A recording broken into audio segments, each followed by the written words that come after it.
Welcome to the Creative Play and Podcast Network. Join us as we share our favorite RPGs, one-shot games, tabletop games, reviews, and convention panels. Sit back and enjoy the show.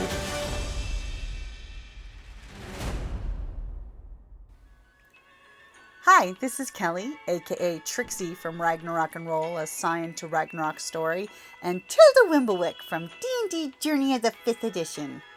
First off, I would just like to say thank you to everyone for listening to our varied adventures, as well as for rating us on iTunes and rpgpodcast.com. If you haven't rated us yet, we would greatly appreciate it if you could. And if you're looking for more ways to support our efforts, we are now on Patreon, a great site where you can help us continue making more podcasts, as well as some special surprises for our patrons. If you can, please look us up at www.patreon.com/cppn. Every little bit helps.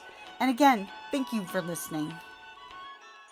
This is the last panel slot of TusCon 51. We are all tired. We've all had an amazing weekend. So thank you so much for being here with us. We're gonna have a good time, everyone. So it's gonna take a moment to all get settled and get recombobulated after being discombobulated. Thank you. So we are going to be discussing romance the genre today. This is Romancing the Skeptics.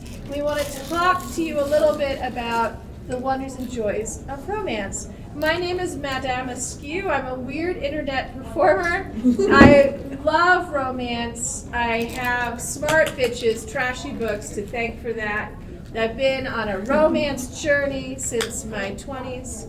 I was a skeptic, and I was converted into a fan of the genre, so I'm excited to talk about it. I'm Shelby McBride. I am not an internet.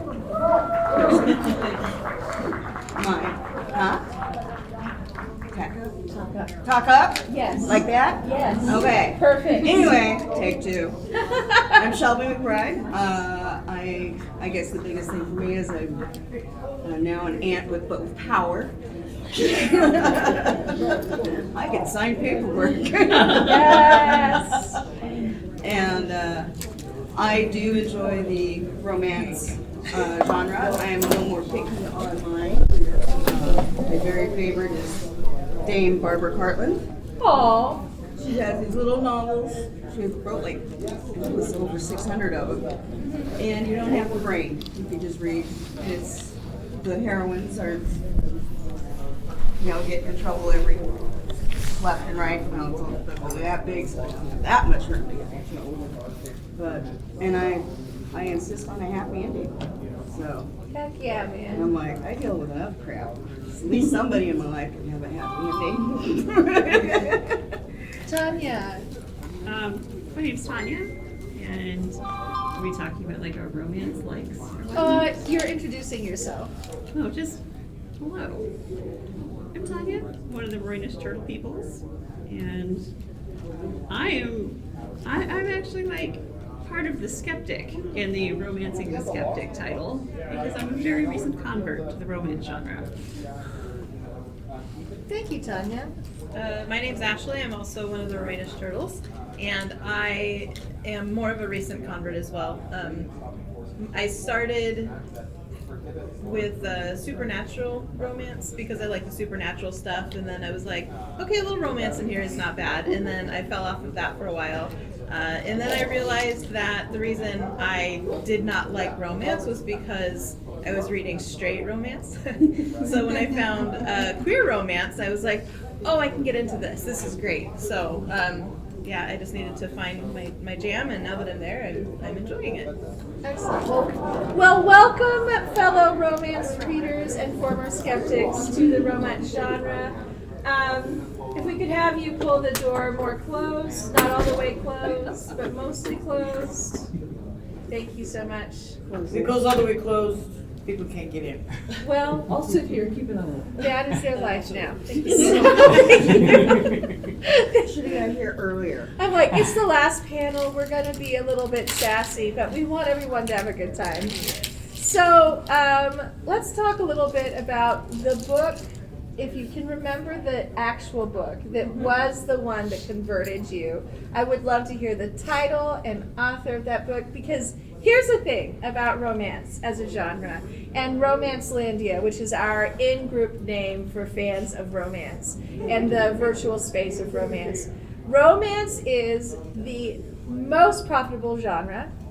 It has incredibly avid readers, and we love to share our books and to find new books to read. So you got to get that title and author in there.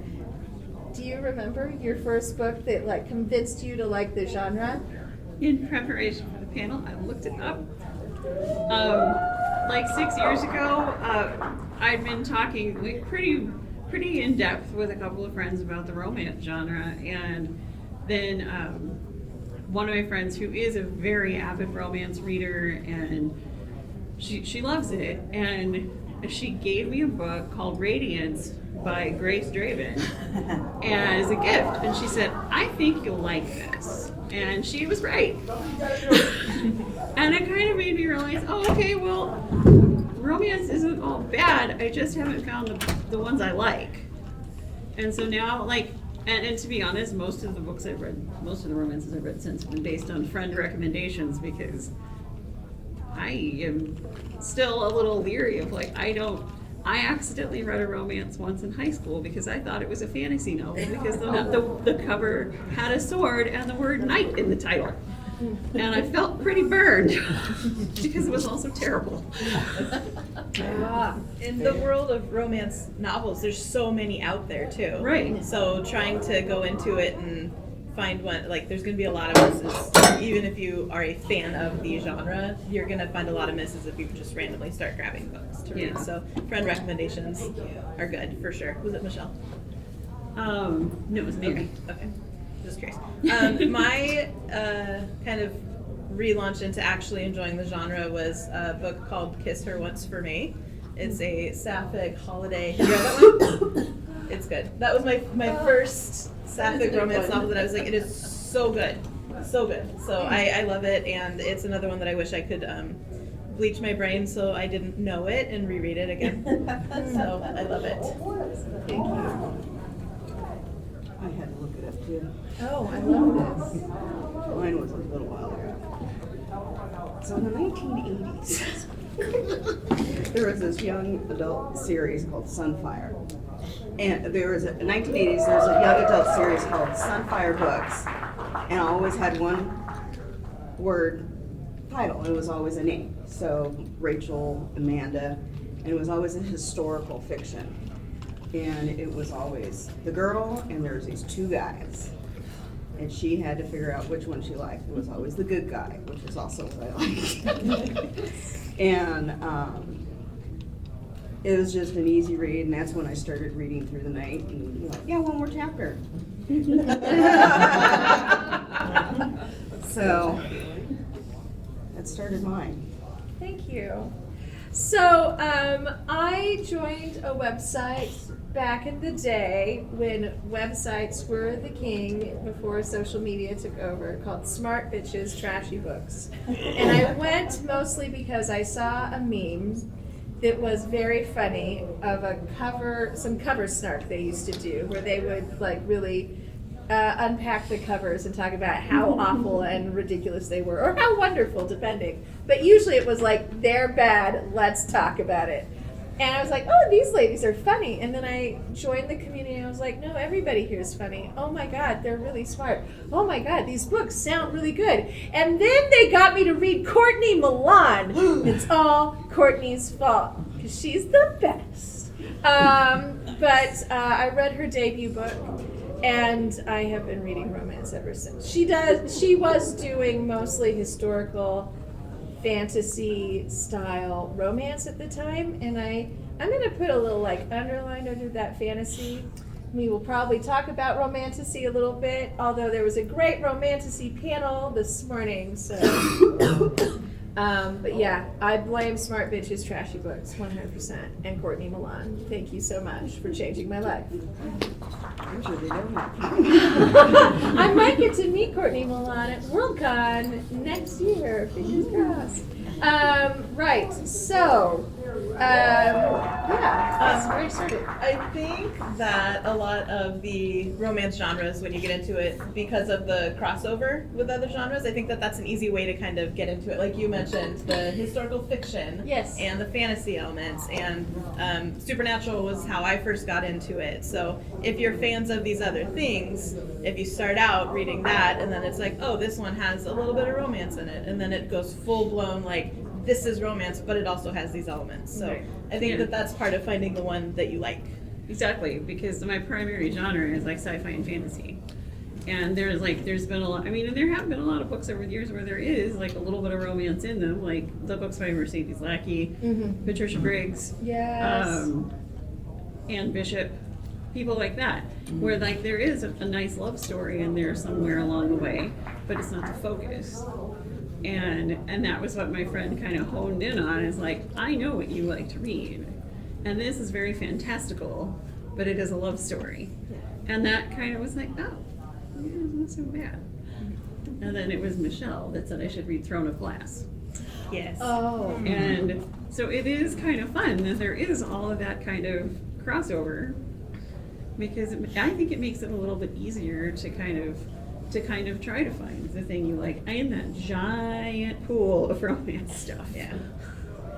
No, I think that's one of the really, like, the strength of romance, and what people who are non-romance readers do not necessarily know at the get-go, is that romance co-convenes with genres. Like, there's a lot of this sort of blending. It's never just, you're having so much fun, I'm very happy.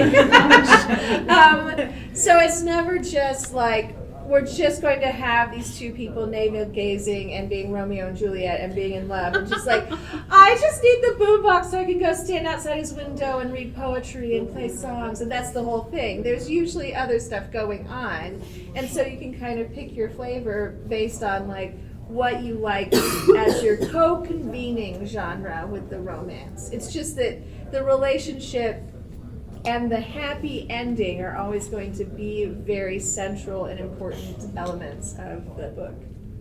And you were saying you like the happily ever after. I demand it. Yes, and there's I worked hard happy to for get now. to the end of that book. Right. Happy for now, you know. So sometimes it's just, well, this is going to work out for now, even if it's not long term. But if that's how it ends, that's in my head how they always are going to be. At the moment in time. No, every genre has their sort of genre conventions.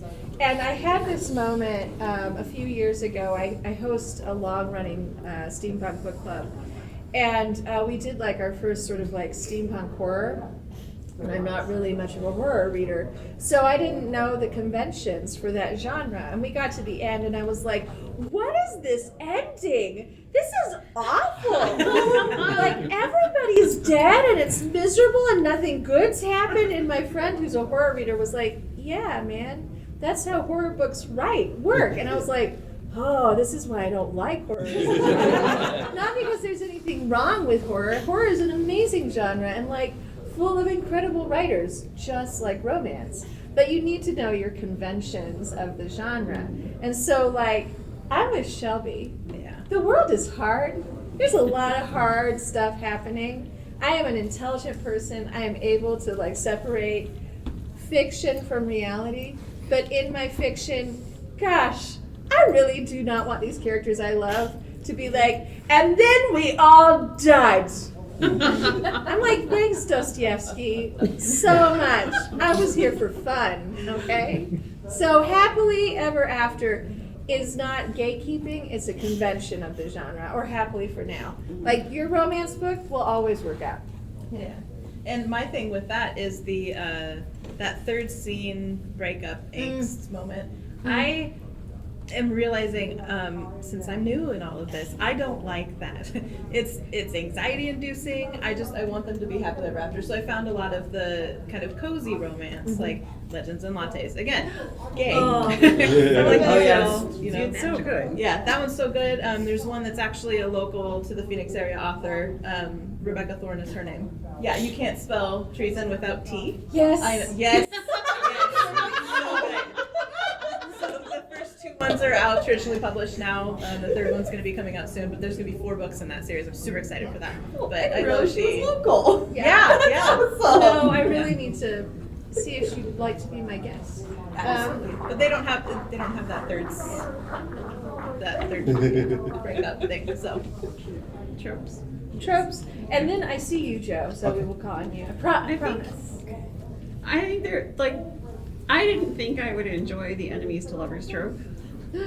Sometimes I don't, because the person who's the enemy is really just so toxic that I'm just kind of, girl, those are red flags. What are you doing? What are you doing? There are other nice people that you could be hooking up with. Please find one. But sometimes it's fun. Sometimes it can be a little bit fun if they're not that bad. And basically it's two people that are just like kind of cranky with each other. People, there's 2 characters in Throne of Glass that are just like, when they meet each other, she is like rock bottom, and he's just kind of like, oh my God, who is this person that I am meant to like take charge of and train? Dear Lord. But I also do kind of, I also am not really a fan of the whole third act breakup or miscommunication. It's something that haven't really seen in some of the books that I've read, but I noticed it in Bridgerton, the show. Episode 6 is where everything goes to hell.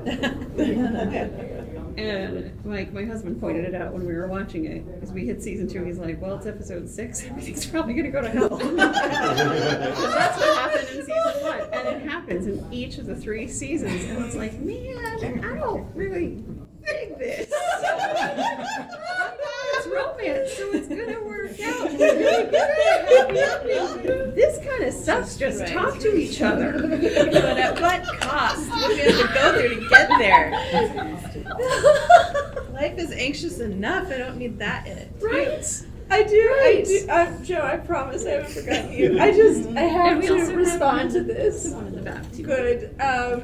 I do think, I'm not a big fan of the third act breakup either, to be honest, but I think one of the cool things about reading romance for a long time is you can watch how the tastes and some of the things shift. So like the thing that's sacred is that happily for now, a happily ever after, but everything that happens from the meet cute at the beginning to that happily ever after at the end is like open to change versus like, current taste. And some people still love that third act breakup, but like you see less of that in more modern romance. Oh, that's so cool. That's good to know. Yeah, Tending towards the cozy. Yeah, listen, we need cozy. I know. That's why I like it so much. Okay, we have a couple of questions from our wonderful audience. Joe, I promised, and then I didn't see the other person's hand, so we'll start with Joe. All right. I think it's a reminder that, before we started dividing the world into genres on content, it was 3.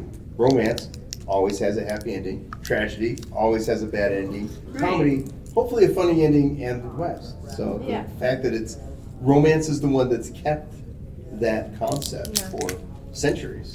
Yeah, that's really cool. Yeah, that's a great point. And also, like, speaks to our topic that romance is not a dirty word, that romance has been around for like a bajillion years. That's a very technical mathematical term. Bajillion years. Who was our other question?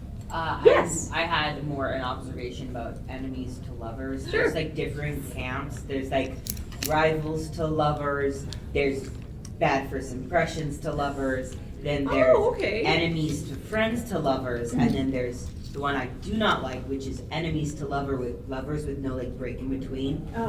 There's no children here. And enemies to lovers, like legitimate enemies to lovers with nothing in between, is just hate sex. Yeah. Yes. And I do not like that one. No. Yeah, that sounds really deeply Hate sex is unpleasant. okay in real life, but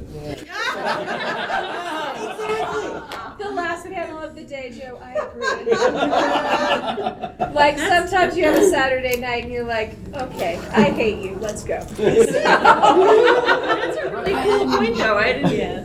I mean, like, as again, like a newcomer to the genre, I didn't kind of like realize there was that That whole last like. one is usually a subplot to a larger thing. Oh, sure. Like, I don't think that's ever. I'm sure there are books where it's just that, but that's usually a romantic subplot to a larger book. Ruby Row, all of her books are that. So I read like the first two and the third one. I was like, it's the same again. It's just this whole, yeah. So one of the cool things about romance that we're discussing right now is the tropes. It's a very trope, like all fiction plays with tropes. But I find that romance readers and authors are like much more upfront about that. They're like, yeah, of course there are tropes. And you can hone in on what you like based on the tropes. So they have a lot of websites like Storygraph and stuff that will like give you the tropes and the flavor. And you can just be like, well, the flavor I'm interested in is definitely not friends to fuckers. This is not for children. Okay. It said so on the package, but also for reals. Shelby, what's one of your favorite tropes from that you hunt out in romance? There are many. There's so many. Yeah, but I got out of reading romance for a long time. Then I realized that I'm asexual living in a spicy world. So that gets a little Same. It gets a little challenging. I'm going like, oh, I see where yours is going.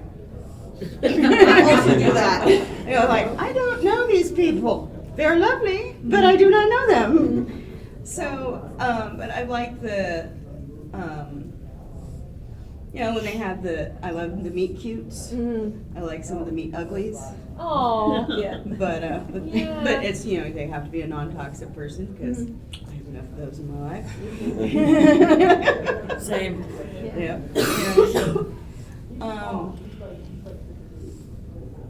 You know, it's just whatever I'm feeling at the moment, you know, but also consensual stuff is big for me. So, Yes. you know, if they sit there and they have that, I've learned a lot going into fan fiction websites. I've also learned things that I'm not old enough for. I'm like, what's that? I shouldn't have looked that up. There's so much. There is. I'm like, okay. This is a site my mother won't be visiting. Don't go into AO3 without a plan and maybe a tour guide. Yeah. And knowing how to work the filters. Yes. Queen of the filter. Work the filters, read the trigger warnings. Yes. Yes. And the tags. So AO3 is a fan fiction site. I'm kind of like, I want to make sure everybody's on the same page with terms, but also things like Storygraph and I don't know how like Goodreads is about this, but you can like filter things by and check in for triggers, content warnings, and different things, so that you're not getting something you don't want. And I think that's nice. It's fiction, right? I have not noticed that being able to filter for that stuff on Goodreads. Yeah, And I'm on there daily. Goodreads is bless their hearts. Great for tracking what I've read, anything else not so much. Yeah, I just do it so that I can see what I've read and all Yeah. that. So, yeah. Ashley, favorite trope? I love Grumpy and Sunshine. I talked about this a Oh little God, bit in forgot about that one. Our Yes. Flag Means Death, because it's Grumpy and Sunshine is where you have two characters. One of them is the Grump, and one of them is Sunshine. And a lot of the times they end up starting kind of as enemies to lovers, just because the Grumpy is annoyed by the Sunshine or whatever. But I love the coming together of the Grumpy and the Sunshine. It's just very sweet to me because I'm Sunshine. If you haven't picked up on that, Missed it. So yeah, missed that. Yeah, so I love that with the caveat that as long as neither of them are changing who they are for the Grump or the Sunshine, then yeah. I love Grumpy Sunshine. Yes. It's so, it feels always very wholesome. Yeah. Yeah. I think it's probably a trope I did not know existed until you named it, because I realized I liked it, because I adore Steed and Blackbeard. Yes. Yes. So good. Yeah, and like Hurt Comfort is another one, which we talked about a little bit in our Flag Means Death panel. But I don't know. I am like always here for Grumpy Sunshine. Yes. I love it. Yeah. Any good recommendations? Oh my gosh. Well, I of course love Gail Carriger so much, and I have to say her latest. You've read these, so I'm so sorry. But she wrote a space opera trilogy that starts with. Divinity 36 or Dome 36. Dome 36, thank Yes, you. Oh that my one. gosh. And Fex is so grumpy. Yes. So grumpy. That is definitely And Grumpy then, Sunshine. yeah, absolutely. So that's a wonderful series, and everyone needs to read it so I can have more, okay? So please read those books. I also recommend T.J. Klune. We were talking about Oh, yes. that. Yes. So he has the House on the Cerulean Sea and then Somewhere Beyond the Sea. That is Grumpy Sunshine kind of, but it's very found family literally. Yes. That one's really good and wholesome, and I like it. Well, and Under the Whispering Door, I was too. just gonna say that's what. Oh, that one's so good. Under the Whispering Door is also very good. That one, I will say, I recently lost my grandmother, who was like the glue that held our family together. I would recommend not reading that book right after something like that, because I did, and I was sobbing the entire time. So it's a very heartfelt book, but it's very good, and none of them have spice in them. So if you're averse to spiciness, I like those because they are very comfort, cozy, without the spice in it. So With the box of tissues. Yeah. with Yes. a box of tissues and a But box if you of do like spice, cookies T.J. also. Klune's Green Creek series, super Yes. spicy, and then Grumpy Sunshine is, and the first book is right there. They really do. So good. So those are the ones I have. Yeah, and I was going to say something profound, and it went right out of my head, so I apologize. Well, maybe it'll come to you. But let's talk a little bit about, so right now, a big buzzword in all of fiction, and especially in like bookish spaces on social media, is romantasy. And like, listen, I am not here to be spicy about new terminology for old things. Like, it's a great portmanteau. I've been reading romantasy since before it was called that, and so I'm just like, cool. I'm glad we got a cute word now. I know some people get spicy about new terms, but I'm a linguist. I love them. So, but I am a cunning linguist. You go, girl. Talk to me about Saturday night. So, but I think one of the things we were talking about as we were developing the panel and preparing was that there's really always fantasy to romance. So let's talk about like the fantasy of it all, like the fantasy of having a happy ending, the fantasy of marrying a millionaire duke when there were really like only 10 dukes and they were all like kind of weird and a little off-putting and definitely imperialists, but we found the one nice one who's very enlightened in that one book. And all of his brothers who are also dukes. And so like there's all kinds of fantasy, and fantasy, the escapism, the fantasy is sort of part of the joy of the romance genre. Yes, it doesn't have to be dragons.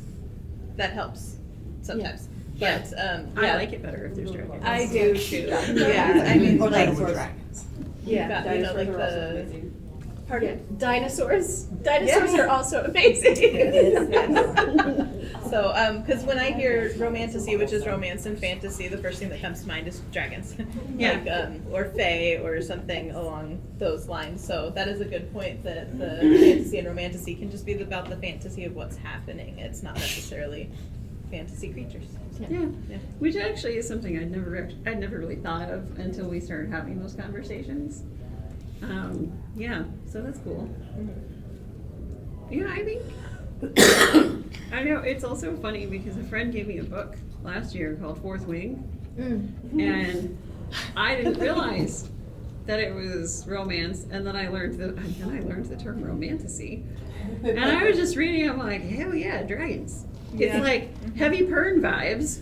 Mm-hmm. Yeah. I always thought the fourth wing was like the warrior cats for dragons. Is it a romance? It is It not becomes- a romance. it It does is a become 5 one. pepper spice romance. If you've ever read Anne McCaffrey, it has like heavy Pern vibes, but a little bit darker I and a know little harder. so many children that have read that book. Oh, Not Well. like children, but like people I consider children. Yeah. in my opinion, Definitely should not have read that. so like teenagers, middle Yeah. schoolers. Oh, well, it is considered a young adult. Yeah. It is considered a young adult book. So that it is also very spicy. covers Yes, covers yes. a wide range. Yeah. Like young adult can be up to like high schoolers, and basically I mean young adult can be like up to like somebody in their like early 20s. Like let's be real. Yeah. I'm like in my 40s and I barely feel like an adult. But yeah, the fourth wing has this thing like if that's your jam, if fantasy is your jam and dragon writing, like that world is hard. It is hard. There are not many soft landings, and your point of view character is somebody who like was thrown into it because her mom is a very hard woman. But like, and I'm like, oh, this is great. This is great. Oh, hey, wait a minute. That feels like it's going to be a thing.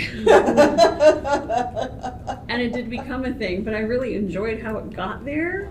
So, and then like I ended up, and I didn't expect it to be romance because when my friend gave it to me, she said her husband really liked it. And she hadn't read it yet. And I was like, well, I don't think he reads romance. But I don't know. But sometimes you discover you've been reading romance The all entire along. time. Yes. Romance is the friends we made along the way. Yes. And And I that really- really caught me off guard too with Fourth Wing because I didn't know it was going to be a romance, and then I'm reading it and I'm like, whoa. And just like one little thing that I considered leading up to con when I thought about all this is I really think, and I know there was a whole ass Romantasy panel, but like this is something that I had thought of, was that I feel like the fantasy genre lends itself very well to pairing with romance, primarily because romance has the thing of like happily ever after or happy for now. And in fantasy, most of the time, there is some big conflict that everyone has to overcome. Everyone has to bound together to overthrow the evil interests. Like whether it's an empire, a dark wizard, like evil fae, or whatever, you've got your group of people that usually are people who are friends and colleagues of the main love interest. And whether they get along or whether they get along at the beginning, they all become allies for this cause. And so by the end of it, not only have maybe a few of them found love along the way, they also get to build a new place the way that they want it, because they have taken down the bad guy. And I really think that's an important message right now. Yes. Yeah, of course. Yeah, A little romantasy from you, Shelby. Oh, I'm sorry. Go ahead. No, it's okay. I'm like, who's Mitchell and where are you taking my nephew? Oh, Michelle. I know Michelle. I'm good. What was the question? I was having a minor. What attack? I'll talk a bit and I'll give you a moment to pull yourself in. Thank you. Sounds good. Okay, great. We moved boom boom. Yes. I think I just started talking like I do, and then Tanya went, so yeah, you can. Okay, great. I'll let you talk. Perfect. It is the second panel, also last panel of the con. But no, I heard about Fourth Wing through the power of book talk, a place I inhabit a lot, and then you read it, and I was like, okay, I'm gonna give this shiz a try. I liked Pern. It's like, to me, it's like a 2 to 3 pepper rating on it, not like not a 5 pepper romance. And so we do have a sort of rating, like culture and romance, to let you know how much sex is on the page and how is it fade to black, or are we gonna see like a full frontal shot? What's gonna happen? Is there sketches in like Are there tentacles? Do I need to be concerned about the physics of the situation?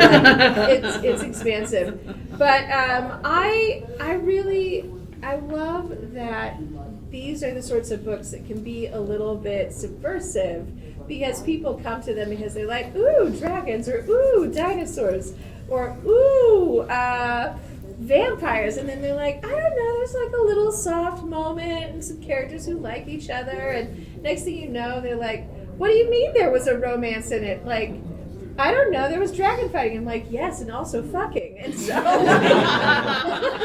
you know. And next thing you know, they're overthrowing the corrupt government. Yes. Romance, the gateway to revolution. Maybe that's next year's panel. So. Yes. Right after that, my sister-in-law messaged me, so. Deep breath. I'm good. You know what? Here's a fantasy moment of romance, is that you can come and go into your pink fuzzy place of convention time and no problems happen because they're magically whisked away by that dude who rode up on the white horse and was like, what problems? I'm now your social media manager. I'm entitled to take care of you. Let's go.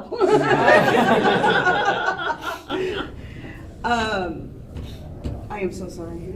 It's okay. We're just talking about like Romantasy and some of the fantasy romance that we've liked, or like some fantasy books that have like romantic elements that were sort of like a little bit of a bridge. There were ones that I really enjoyed was Mercedes Askew, Arrows of the Queen. Oh gosh, yes, So Arrows of good. the Queen, so good, so I good. read that entire series in 3 days. Yeah. Oh yeah. Yeah. It was my so good. aunt's. She Aw. barely let me borrow it. how many books I- are in that series? I think 3. Yes, For that's that. like I had the to first hold trilogy the that's a gateway to book open Belvedere. like this because I couldn't crinkle the Yeah. spine. She's only 7 years older than I am, but she thinks she's geriatric. And so I'm like, and then I had to buy my own copy so I could just see it a little better. Yeah, they're so good. Which series was this? I missed it. This is Arrows of the Queen by Mercedes Lackey. Okay. It's Yeah. basically if you decided you wanted to get into the Heralds of Valdemar series by Mercedes Lackey, it's very expansive. Okay. So That's very- probably the easiest entry point. Yeah. Okay.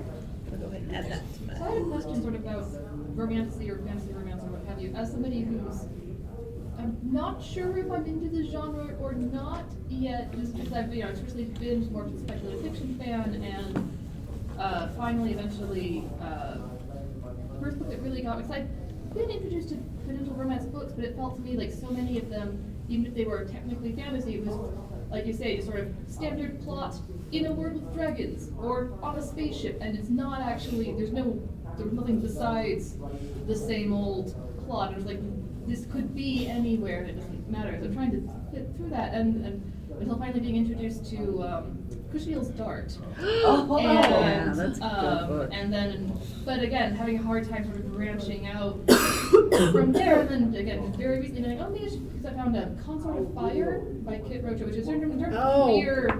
I haven't read much of it, so I'm just trying to inch back in here, but again, just trying to, how do you find that balance, either as a reader or a writer, or finding things of again, trying to find more major fantasy elements that have meaning, as opposed to just, here is a pretty little backdrop we painted and we change out periodically to publish new books. Yeah. I don't know, like. So first of all, you did mention two of my very favorite authors. I love Kit Rocha. Everything those two have written together is just, I love. But also Gouchenour's Dart and Jacqueline Carey, like absolutely marvelous. But what I'm hearing from you is that you are looking for something where the fantasy and the world building is not just window dressing. Like, it's meaningful, and the romance has to take place in that world because these characters are of that world, and because everything around them is impacting how they're going to come together. Great question. So, I could clearly talk, so but we're gonna. It is I think it's kind of hard. Like, as somebody who just recently, like, same sort of background there. I think it's kind of hard to try to find. So, like, for now, I do sort of rely on recommendations. Because the person who suggested Throne of Glass by Sarah J. Maas, I think it is actually like a really good series. Like, she has a ton of books right now, and so far, Throne of Glass is my favorite. And because she reads a lot of fantasy as well as romance and horror, and we were talking about it, she's like, I really think you'd like that. And I'm like, all right. And she was right, because the main character in that is a little bit of Arya Stark vibes, because she was the king's assassin.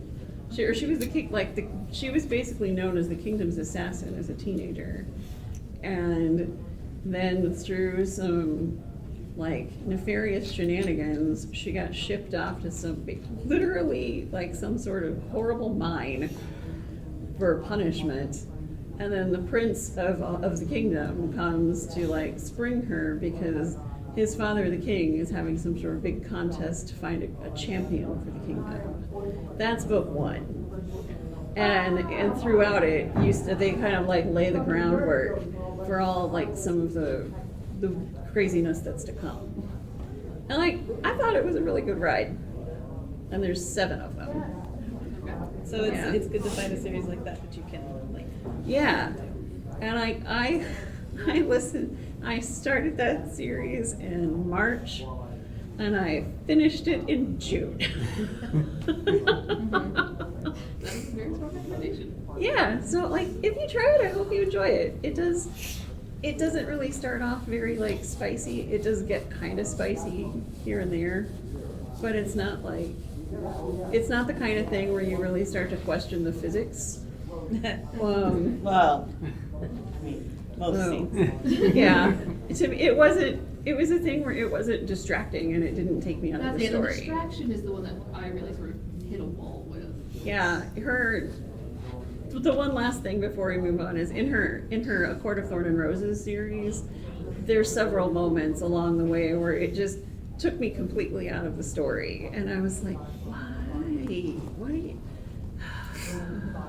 But I listened on audio and I'm like, all right, well, I feel like if I skip a word, I'm gonna miss something important. 30 seconds is safe, I'm just saying. So anyway, I hope that helps. I second that recommendation. Throne of Glass it's my favorite of her series. I read all 3 of the big ones she has out within 7-8 months probably. I got through all of them because we were doing panels on them, so I just went through. Throne of Glass is by far my favorite, for sure. The Fourth Wing is also really good. Fourth Wing is one of those that I had such a book hangover after that. I was just I want to find something like this that I can get sunk back into. So and book 2 is also really, really good. And that was the one when you finished, you were like, oh my God, on Facebook. And I was like, the scream I scrimped quietly in my head because it was 2:00 in the morning. But I think friend recommendations and people that know you and what you like are probably the best way because I don't have a lot of people who read romance. Yeah. Okay. But it's neat to hear. I've gotten a lot of things to write down here so far. So may I ask, are you local to Tucson? Yes. So first of all, bestie. I belong to a romance book club locally that is based around tropes, and they're wonderfully helpful in finding recommendations. So after the panel, let's make sure to exchange information so I can hook you up into that community. I think finding a community of readers is very helpful to track down the romance that works for you, because there's nothing like a personal recommendation to get you going. But I've been sitting here while these two have been recommending wonderful things, going, okay, can I remember the full title and author? My phone is over there, so I can't look it up. But I'm sort of thinking about the more that high fantasy kind of experience that you're Jacqueline Carey's not really sword and sorcery, but it is it's big epic fantasy, right? And so to capture that kind of vibe, and oh my gosh, I think I'm just tired, and it's things keep sort of slipping out of my brain. But there's this wonderful author named Jeannie Lynn who wrote this fantastical steampunk romance. Can anyone look up for me? Gunpowder or something? On it. Thank you. The Gunpowder Saga, We read it for book club. Yeah. And she's wonderful. She also wrote a fantastic romance that's set like in Mongolia with like this, that's like called Butterfly Swords, and it's like a warrior and a princess, and they have to like get out there and, you know, combat patriarchy and survive and find true love and romance. And it's like, yes, I'll just gobble that up. Thank you very much. And it works in the world because they need their context for their story to make sense, and it's very expansive. And Gunpowder Alchemy? Yeah. Gunpowder Alchemy. Thank you so much. I'm just like, is gunpowder something? I read a lot. But I really recommend Jeannie Lynn. And also Maria P. Snyder, I think I've got that wrote some wonderful like fantasy romance back in the day that was like, she's a poison taster, but she's actually like hiding because she's got this magic that if anyone finds out, they're gonna like put her in a tower, and then he finds out and he's like, ooh, will I put her in the tower and make her do nefarious things for us, or will I support this woman? And it's like a great like scope of the world building and the magic system, but there's also this romance that's propelling the story. Yeah. Fun. Yeah. Recommendations for our friends, our new bestie over here. Well, let's see. Of course, the Brittany Saki. Cannot go wrong. The other series of hers that I like are the Elemental Master series. Yes. Yes. Bardic Voices is the one of hers that I need to branch out. Yeah. Yes. There's Louise Joel McMasters, or Louise McMasters. literally Lois McMaster Bujold. Yeah, no, thank you for getting her name right. She's my favorite. I love her. So she does sci-fi, and she also does fantasy. I love her sci-fi Miles series. And Miles, the first 2 books are setting up for the Miles series. So it's when Miles' parents meet, and they're on opposite sides of the war, but they get stuck on the same planet, and so they have to work together to survive. And the way she does it was brilliant. And I love Cordelia. She doesn't take any crap at all. My baby. And you know, she does things, and it's the way she does it is very, very good. And there's intrigue. It's science fiction, but there's political intrigue. You know, I will always recommend it. And I feel like It starts with Shards of Honor. Shards of what? Shards of Honor. Shards of Honor. That was a good book. And I feel like the romance would not work without the context of the worlds that she sets them in. Like, Yeah. she's a real master of world building as well as like creating these wonderful characters. You know, you talk about, remind me of the 2 warring factions. You know, it's a lot of what's going on today, where you have her, she's, very open-minded. You know, I'm trying not to get into it too far and make it political at the same time. But her lover, who turns into her husband, it was based on Russian regime, and it's done very well. Yeah. And then Cordelia comes to his world because they got married, and she just sets everything on fire. As you do. In some cases, literally. Those are great books. I have to read them again. Thank you. Great question. And also, like, I'm very keen to make sure you find some good books to read. Yeah.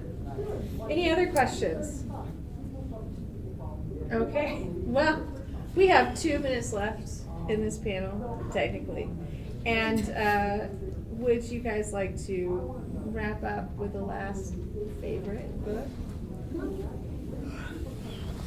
Well, I kind of already talked about my favorite at the moment was like the 4th Wing, the Empyrean series. So it's not really a book. It's like or Throne of Glass. I don't. Yeah, that's about it right now. I've been bouncing around between like romance and the strange horror of T. Kingfisher. So. Yeah, it's a balance. Yeah. Yeah. My most recent, I'll just go with the one that I finished most recently, was Pumpkin Spice and Poltergeist, which is such a good, I read it in one sitting. But yeah, basically there's a woman who summons the ghost of her ex-girlfriend, and the ex-girlfriend's ghost won't leave until she helps her find a new love, helps her move on. So instead of helping the ghost move on, the ghost is helping her move on. That's really cute. Yeah, it's really good. There is some spice in it, but it's not a lot. So, but it's really good. Yeah. I'm gonna put in 2 plugs. One for next year's guest of honor, author, Gail Carriger. Just read her everything. But her Parasol Protectorate books are very, comedy of manners. The spice is off the page. The romance is really intrinsic to the plot. The world building is very expansive. She also has her much sexier, way more spice, San Andreas Shifters books that are set as sort of like an urban fantasy setting in San Francisco. Werewolves and vampires are all real, and they are horny AF. And you will get an education. Please don't ask me questions. I'm not Dr. Ruth. And I'm not her. And then I already mentioned her space fantasy, or her space romance. But I also want to recommend Piper J. Drake's Mythwoven series. Like, Piper has like a lot of wonderful contemporary romance, but the Mythwoven books are set in a world in which magic works. They're like contemporary, so it's urban fantasy, but the mythology she's using, she's Thai, and so it's like Thai mythology and Southeast Asian mythology, and oh my god, they're so beautiful, and the stories are great, and the sexy times is nice too. Yeah, That's how I so terrify those are people. great. Well, I did mention my favorites. Yeah. I will say though that Throne of Glass, I did pick up on your recommendation last year. Oh. I haven't read it yet. It's still staring at me from my desk on. Well, I hope you enjoy it, and I hope you enjoy it rather than never want to speak to me again. Even if I didn't like it, I would still want to speak to you. Yay! Because you know what? Romance is all about the happy endings. And Yes, it so is. we have to have a happy ending at our panel and at our con too. Yeah. Can you say one thing before we wrap up? Yes, you may. You This- beautiful, perfect unicorn. The idea for this panel was born out of, we jokingly amongst ourselves, we're calling it the Spite panel. Several years ago at a TusCon, one of our friends and I walked into, there was kind of the tail end of a panel that was finishing up, where some people were on the stage who first of all started by trashing Twilight. And then one of the men on the panel went on to discuss how self-insert characters were terrible and they're pointless. And there was someone on that panel who wrote romance, but yet it seemed like, I don't remember all of it, but basically it became like a thing on the panel where some of them were kind of being really crappy about some romance tropes and generally sort of talking about romance like it was just kind of like, and at that point I wasn't reading very much romance, but my friend was. And so I was like, listen, we should make a panel where we talk about how cool romance can be. And the fact that it gets denigrated, and the reason it probably gets denigrated most of the time is that it is primarily a genre written by and for women. So people treat it like it's second class. Because there is a lot of misogyny in this world, including among women, because internalized misogyny is a hell of a drug. So, at any rate, it never quite got off the ground for a while until we started talking to Jocelyn. And we were all like, let us bring this panel to TusCon. They're dissing romance, but romance makes way more money than they do. Exactly. It's one of the best-selling genres. But it's for women, so. But it's for women. But they so- make more money than you, butt munch. But also, like, for reals though, romance often funds a lot of other publishing efforts because it is bringing in so much money. It's like real MVP. In the heyday of the Harlequin series, pretty much every Harlequin writer was a serious writer with their pseudonym. So yes, literally romance was paying their bills so they could write their books nobody was reading. Yeah. No, and while we are talking about like romance being mostly by and for women, that is largely the case. But there is a real shift that I think is important and beautiful of a lot more queer romance and people of diverse backgrounds. So as you're going out into the world and you're like, well, I kind of want to read that romance stuff, but is there something for me? Yeah, absolutely. There are a million flavors of romance, and queer romance is really taking off in gorgeous ways right now.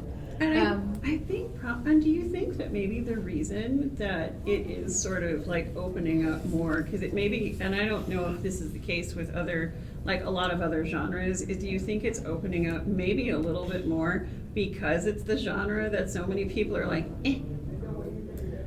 Like maybe it's an underestimated genre, in even though it is this giant powerhouse. I mean, honestly, I do think there's a little bit of that is a bit underestimated, and that also, so Romancelandia is a very powerful force, and a lot of the people who are romance writers are like former attorneys, like Courtney Milan, and if you haven't read her, you should.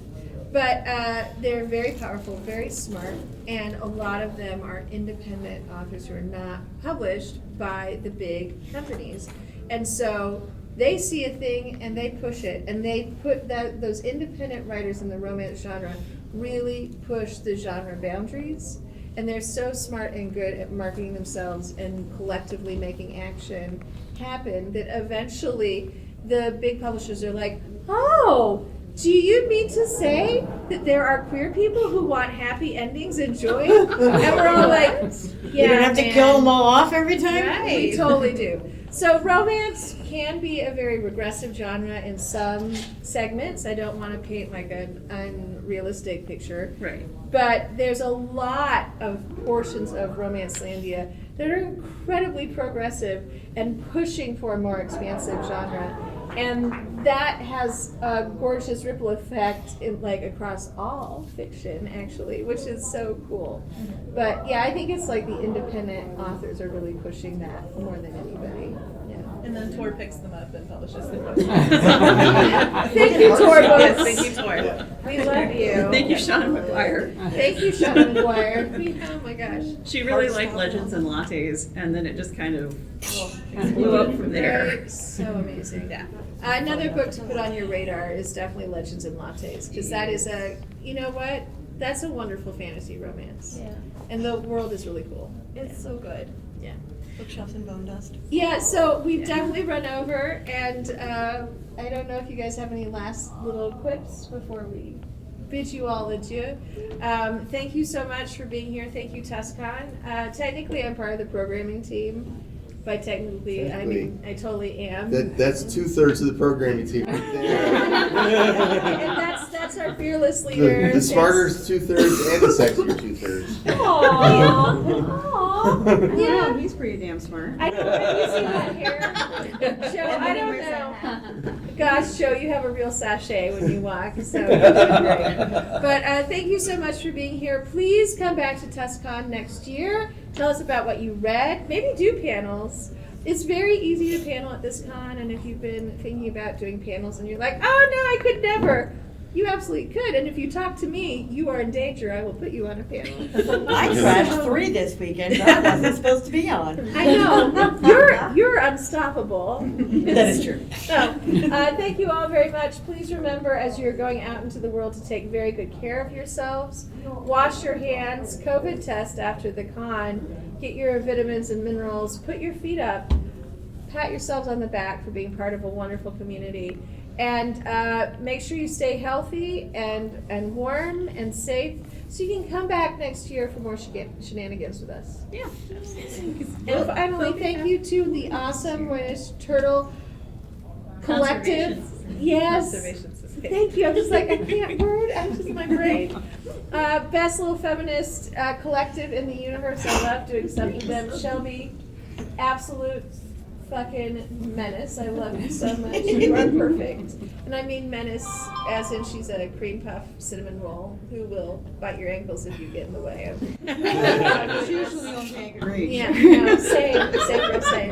So, goodbye, adieu. Thank you, everyone.